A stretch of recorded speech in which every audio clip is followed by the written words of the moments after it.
রমজান সম্পর্কে এই জন্য কথা বললাম যে রাসূল সাল্লাল্লাহু আলাইহি ওয়াসাল্লাম একটা হাদিসের মধ্যে বলেছেন যে তিন শ্রেণীর ব্যক্তির জন্য ধ্বংস, লাআনত বা অভিশাপ। এক শ্রেণী হচ্ছে যারা নিজের বৃদ্ধ পিতামাতাকে পেয়েছে কিন্তু পিতামাতার খেদমত করে জান্নাত লাভ করতে পারে নাই, তাদের জন্য ধ্বংস।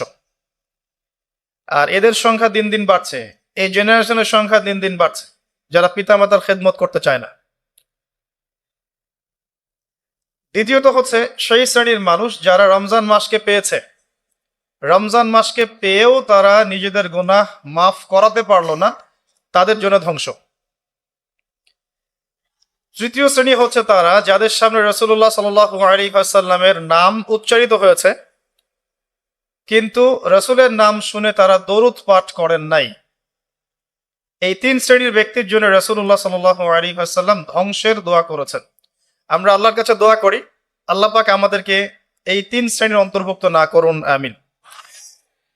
এবং আসন্ন রমজানে আমরা যেন রমজানকে কাজে লাগিয়ে আমাদের গুনাহগুলোকে মাফ করাতে পারি, আল্লাহ পাক সেই তৌফিক এনায়েত করুন, আমিন।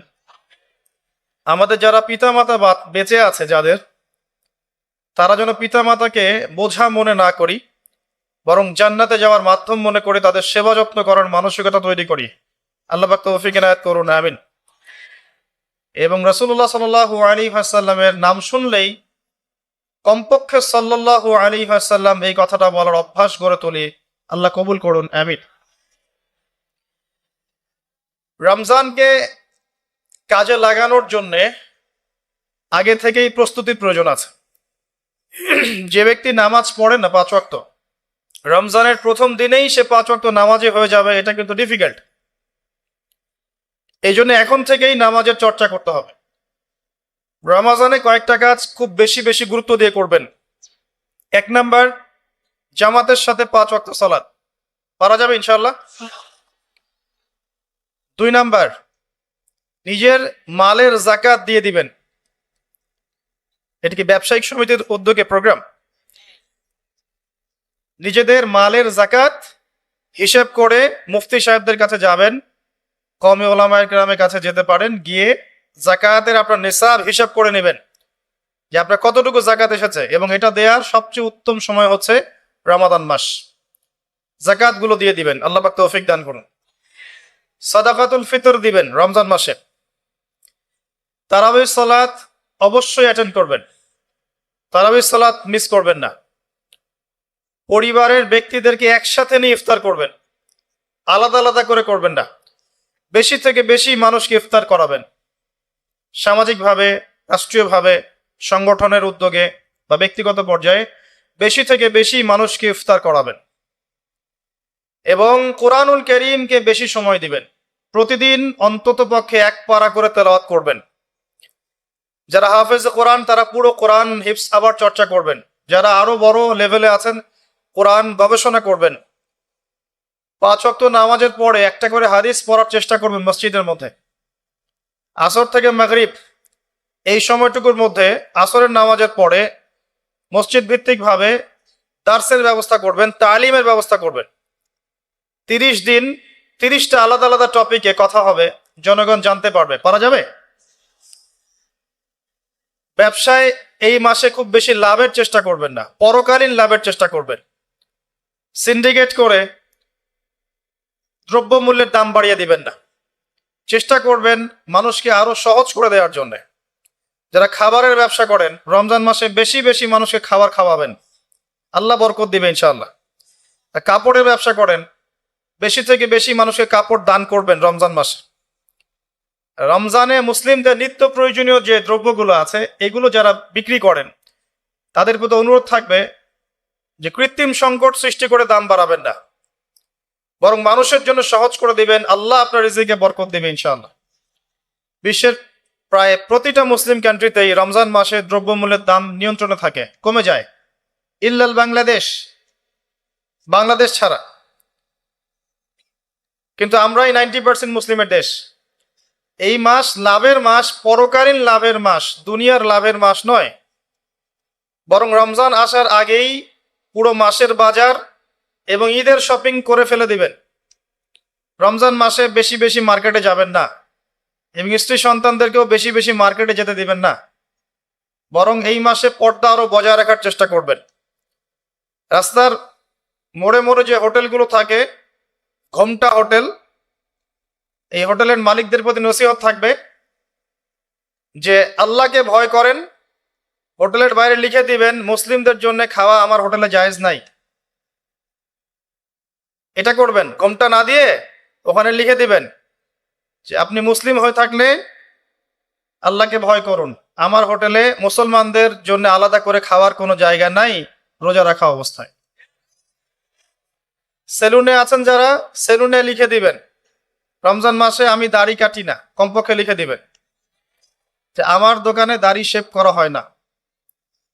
রমজান মাসে আল্লাহওয়ালা হয়ে যান, লাআল্লাকুম তাত্তাকুন, তাকওয়া অবলম্বন করতে হবে। কিছু টিপস বলে দিলাম। সবচেয়ে বড় কথা হচ্ছে মানসিক প্রস্তুতি। রমজান আসতে যাচ্ছে, একটা মানসিক প্রিপারেশন। এই রমজানের 30টা দিন আমি প্রত্যেকটা দিনকে কাজে লাগাবো।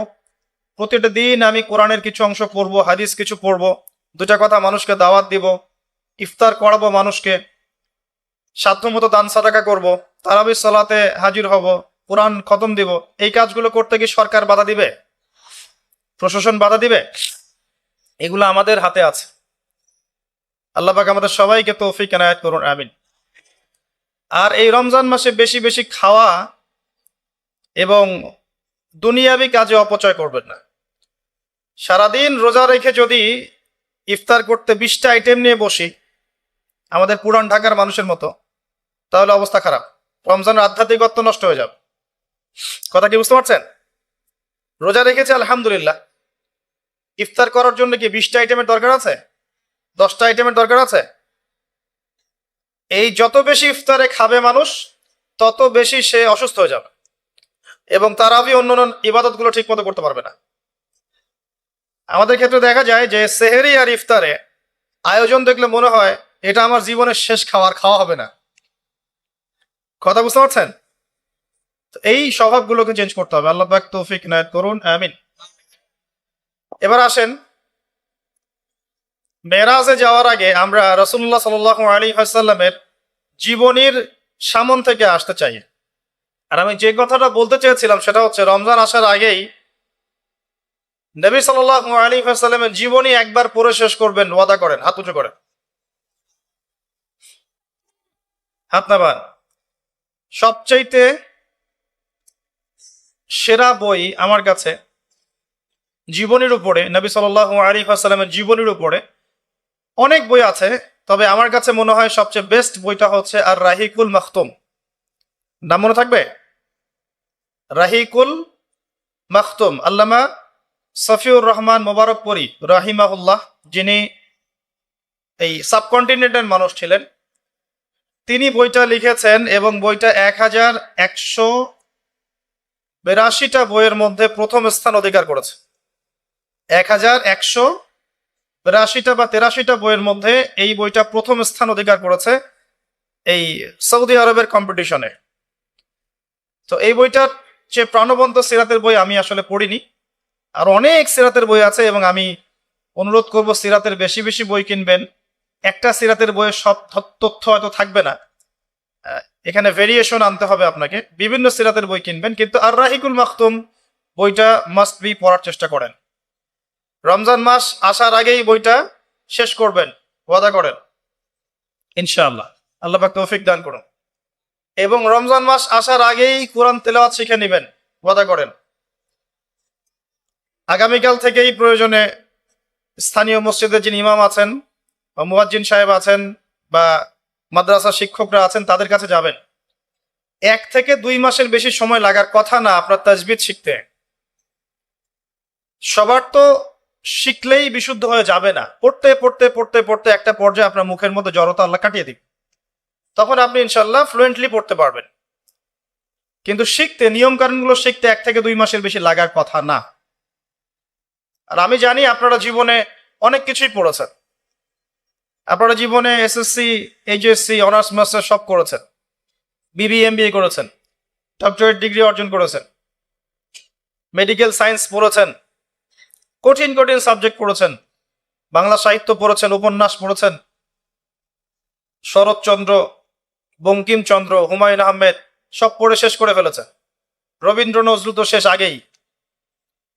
ইংরেজিতে অনার্স করছেন, ইকোনমিক্স অনার্স করছেন, ম্যানেজমেন্ট পড়ছেন, অ্যাকাউন্টিং পড়ছেন, কঠিন সাবজেক্ট পড়ছেন, ফিজিক্স কেমিস্ট্রি পড়ছেন, বায়োলজি পড়ছেন, কিন্তু 1-2 মাস 3 মাসের মধ্যে আপনি কোরআন শিখতে পারবেন না, এটা আসলে বিশ্বাসযোগ্য নয়। এই ক্যাপাবিলিটি আল্লাহ পাক আপনার মস্তিষ্কে দিয়েছেন, আল্লাহর ওয়াস্তে আপনি কাজে লাগান, ইনশাল্লাহ পরকালে আপনি সফল হবেন। রমজান আসার আগেই শিখতে হবে এই কারণে, যাতে রমজানের প্রথম দিন থেকে আপনি তেলাওয়াত করতে পারেন, ডেইলি 1 পারা পারা যাবে ইনশাল্লাহ। এই কোরআন কার উপর নাজিল হয়েছে? মুহাম্মদ সাল্লাল্লাহু আলাইহি ওয়াসাল্লামের প্রতি। কখন নাজিল হয়েছে আমাকে বুঝতে হবে। একটু বসেন, রিল্যাক্স হন, আমাকে দেখা না গেলে কোনো সমস্যা নেই, আমার কথাগুলো শুনেন। আর আমি তো জামাই না যে আমাকে দেখতেই হবে। তো নবী সাল্লাল্লাহু আলাইহি ওয়াসাল্লাম যে সময়ে তার উপরে কোরআন নাজিল হয়েছে, এই সময়টা একটু বুঝতে হবে। ওই যুগটাকে বলা হয় কি? আইয়ামে জাহিলিয়াত, মানে কি? অন্ধকারাচ্ছন্ন যুগ। ওই যুগে মৌলিকভাবে অনেক সমস্যা ছিল, কিন্তু মোটা দাগে 5টা সমস্যা ছিল। কয়টা? 5টা। এখান থেকে আমি মেরাজের দিকে যাবো ইনশাল্লাহ। 5টা মৌলিক সমস্যা ছিল। 5টা সমস্যার প্রথম হচ্ছে শিরক। ওই যুগের মানুষরা আল্লাহর সাথে শিরক করত। তারা মূর্তি পূজা করত, তারা মাধ্যম পূজা করত, তারা কবর পূজা করত, তারা মৃত ব্যক্তির পূজা করত, তারা প্রকৃতির পূজাও করত কোনো কোনো ক্ষেত্রে। আর অল্প কিছু মানুষ ছিল নাস্তিক, অল্প কিছু, খুব বেশি না।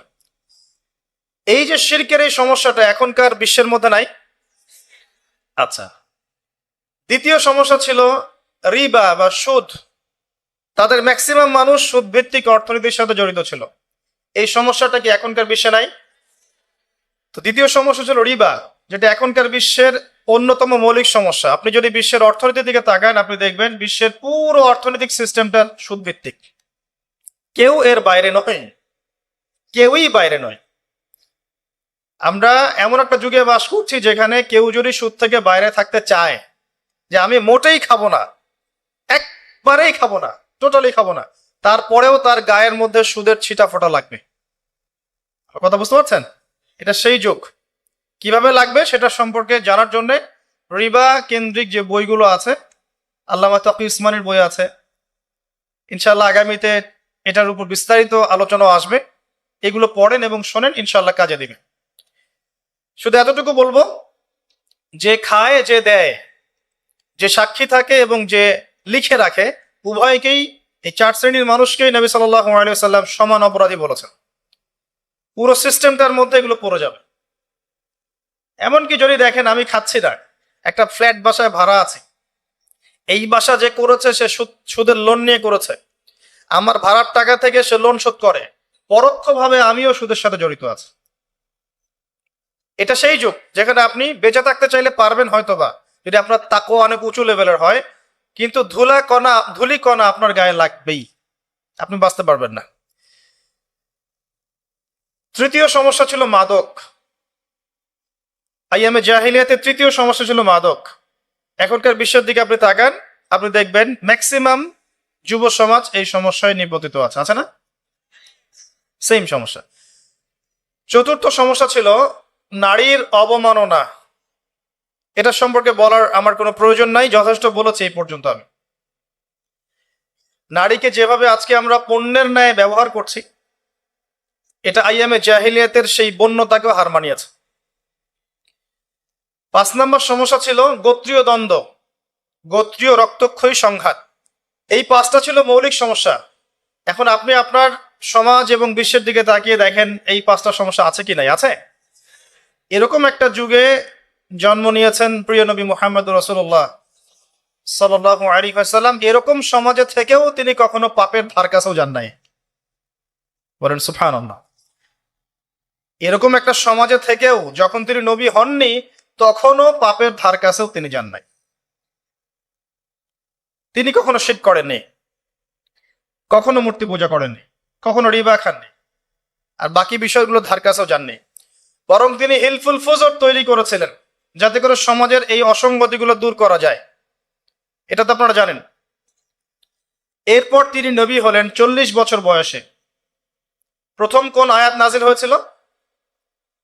সূরা আলাকের প্রথম 5 আয়াত আল্লাহ পাক প্রথমে পড়তে বলেছেন, ইকরা বিসমি রাব্বিকাল্লাযী খালাক খালাকাল ইনসানা মিন আলাক ইকরা ওয়া রাব্বুকাল আকরাম আল্লাযী আল্লামা বিল কলম আল্লামাল ইনসান মা লাম ইয়ালাম।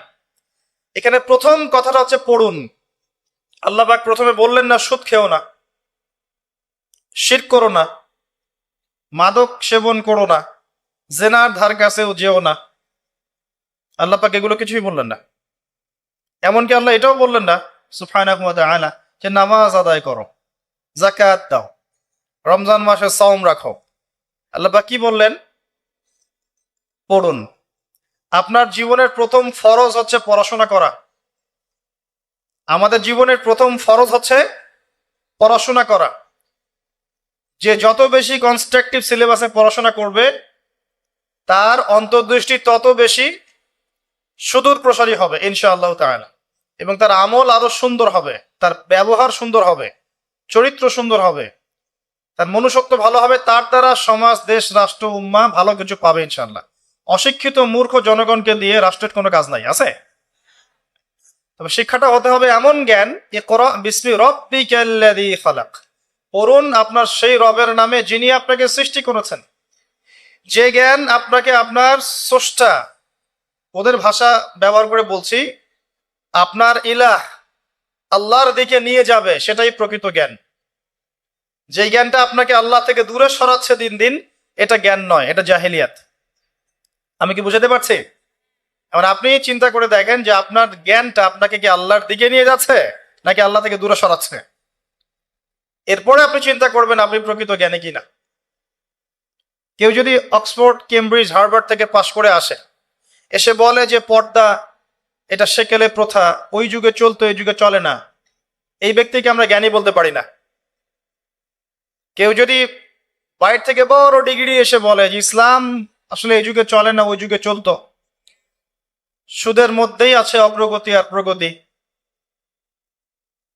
ফ্রি মিক্সিং ভালো জিনিস, ছেলে মেয়ে একসাথে পথ চলবে, খারাপ কিছু না, মাদক দ্রব্য খাওয়াই যায়, মানুষ মাদক দ্রব্য খেলে ভালো কাজ করার উৎসাহ পাবে, এরকম কথাবার্তা যদি কেউ বলে, বা আল্লাহর হালালগুলোকে হারাম করে দেয়, হারামগুলোকে হালাল করে নেয়, এই ব্যক্তি বা এই সম্প্রদায়কে আমরা জ্ঞানী বলতে পারি না। কারণ তাদের জ্ঞান তাদেরকে আল্লাহ থেকে দূরে সরিয়ে দিয়েছে।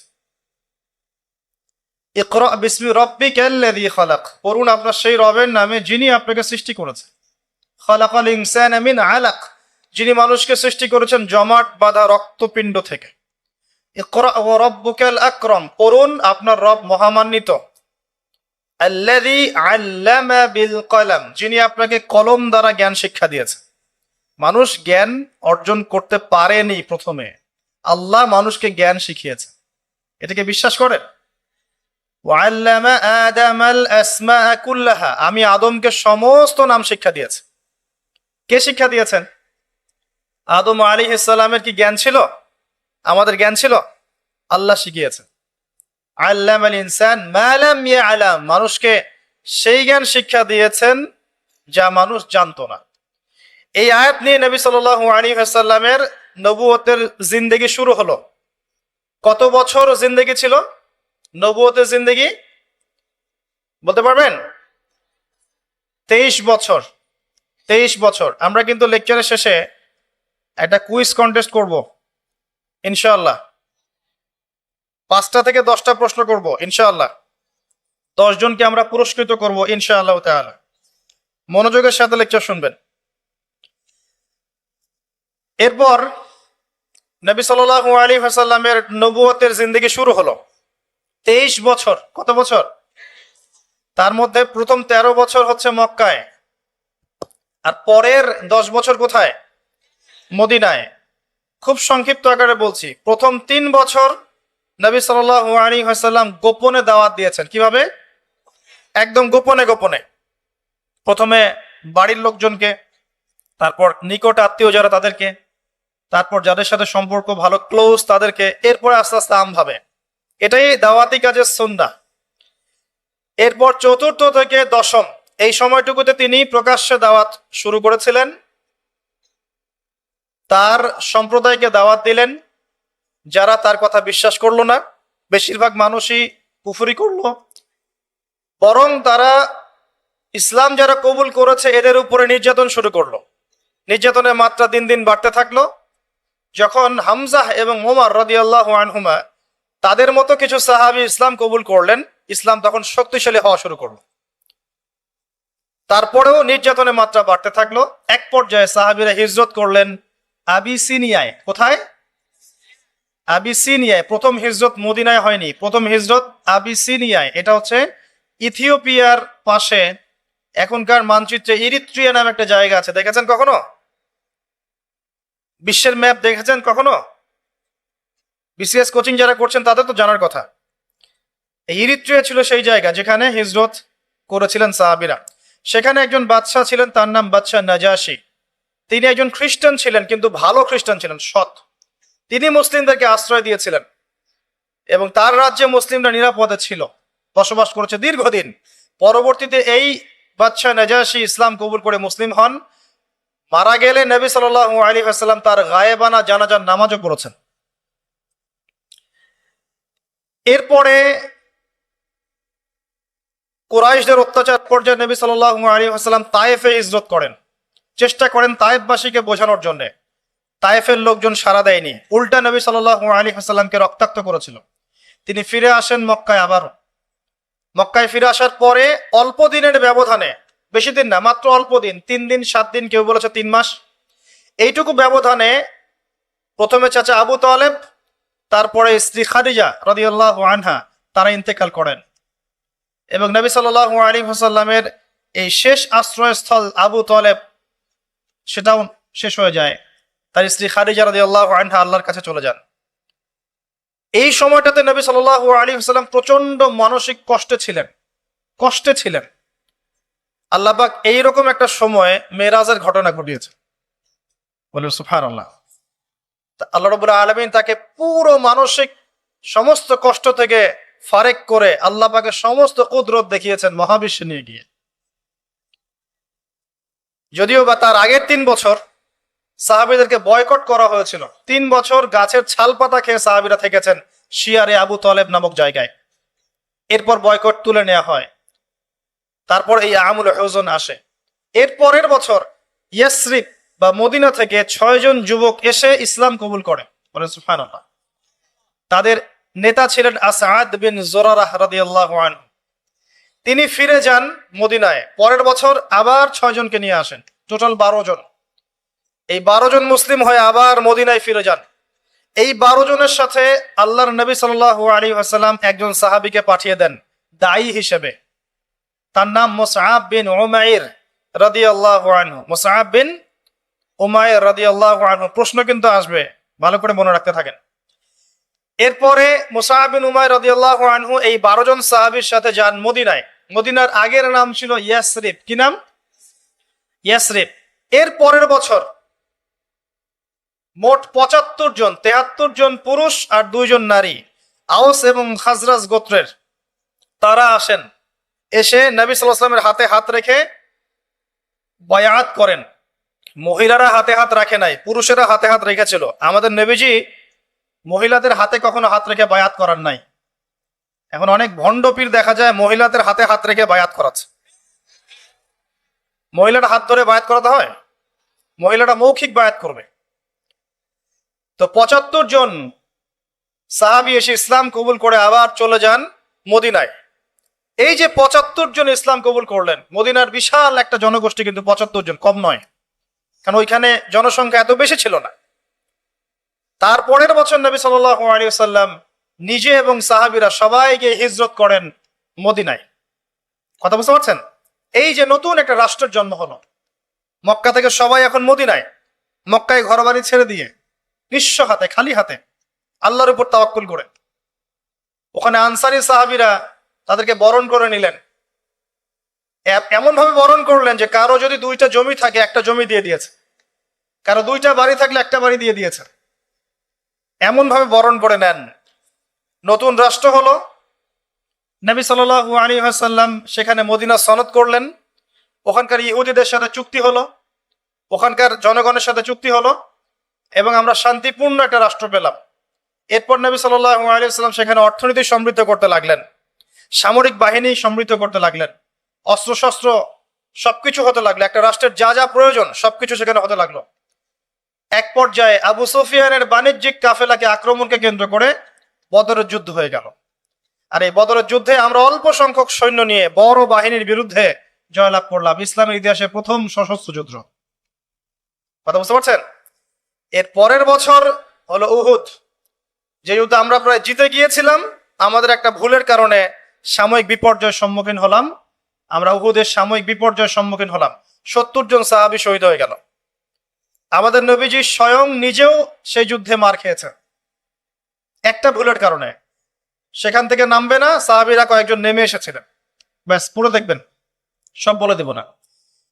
এর পরের বছর খন্দকের যুদ্ধে 3-4 মাস অবরোধ করে রাখা হয় মদিনাকে, শেষমেশ তারা কিছুই লাভ করতে পারলো না, ফিরে চলে গেল। এরপর থেকে মুসলিমরা আক্রমণাত্মক যুদ্ধ শুরু করলো, একে একে বিভিন্ন গাজওয়া এবং সারিয়া হতে লাগলো, মুসলিমরা সমৃদ্ধ হতে লাগলো, সম্পদ বাড়তে লাগলো, জনবল বাড়তে লাগলো, অর্থনীতি সমৃদ্ধ হতে লাগলো, অস্ত্রশস্ত্র বাড়তে লাগলো, সব সব ডিপার্টমেন্ট থেকে আমরা রাইজ করতে লাগলাম। শুধু তাই না, পররাষ্ট্র নীতিও ইমপ্লিমেন্ট করা হলো, বিভিন্ন রাষ্ট্রপ্রধানদের কাছে চিঠি পাঠানো হচ্ছে। এর মধ্যে একবার নবী সাল্লাল্লাহু আলাইহি ওয়াসাল্লাম স্বপ্নে দেখলেন তিনি মক্কা তাওয়াফ করছেন, কাবা তাওয়াফ করছেন। সাহাবীরা বুঝে নিলেন যে আমরা মক্কায় যাচ্ছি, তারা মক্কায় যাওয়া শুরু করলেন। 1400 সাহাবী হুদাইবিয়া নামক জায়গায় আটকে দেওয়া হলো, যাওয়া যাবে না, এই বছর ফেরত যেতে হবে, পরের বছর আসতে হবে, তোমাদের কেউ আমাদের দলে আসলে ফেরত দিব না, আমাদের কেউ তোমাদের দলে গেলে ফেরত দিতে হবে, আগামী 10 বছর আমরা কেউ কারোর সাথে যুদ্ধ করব না, আগামী বছর ওমরা করতে আসবে মাত্র 3 দিনের জন্য, কোনো অস্ত্র সাথে আনা যাবে না। সবগুলোতে নবীজি বললেন ঠিক আছে, ডিল, কোনো সমস্যা নাই। তারা ফেরত চলে গেলেন, ওই বছর ওমরা করা হলো না। নবীজি ফেরত গিয়েই খায়বার আক্রমণ করলেন। খায়বার ইহুদিরা ছিল, ইহুদিদেরকে পরাজিত করা হলো, খায়বার মুসলিমদের দখলে চলে আসলো। এর আগে আরো 2টা ইহুদি কওমকে সেখান থেকে, মদিনা থেকে বহিষ্কার করা হয়, একটা বনু নাজির, একটা হচ্ছে বনু কাইনুকা। আর খন্দকের যুদ্ধে বহিষ্কার করা হয় বনু কুরাইজাকে। এরা সবাই খায়বার আশ্রয় নিয়েছিল, খায়বারকে আক্রমণ করে ইহুদিদেরকে আরব উপদ্বীপ থেকে বের করে দেওয়া। তার পরের বছর হচ্ছে মক্কা বিজয়। নবী সাল্লাল্লাহু আলাইহি ওয়াসাল্লাম মক্কা বিজয় করলেন, মক্কার সমস্ত মূর্তিগুলো ভেঙে ফেললেন। বেলাল রাদিয়াল্লাহু আনহু কাবা ঘরের উপর উঠে আজান দিলেন, নবীজি সবাইকে মাফ করে দিলেন। দলে দলে মানুষ ইসলাম কবুল করলো। সূরা নসর নাজিল হলো, ইজা জাআ নাসরুল্লাহি ওয়াল ফাতহ। সূরা মাইদা 3 নম্বর আয়াত নাজিল হলো। এরপর নবীজি মদিনায় ফিরে গেলেন। তার মাঝে হুনাইনের যুদ্ধ হয়েছে, এর আগে একটা মোতার যুদ্ধ হয়েছে, তারপর একটা তাবুক যুদ্ধ হয়েছে, ব্যাস।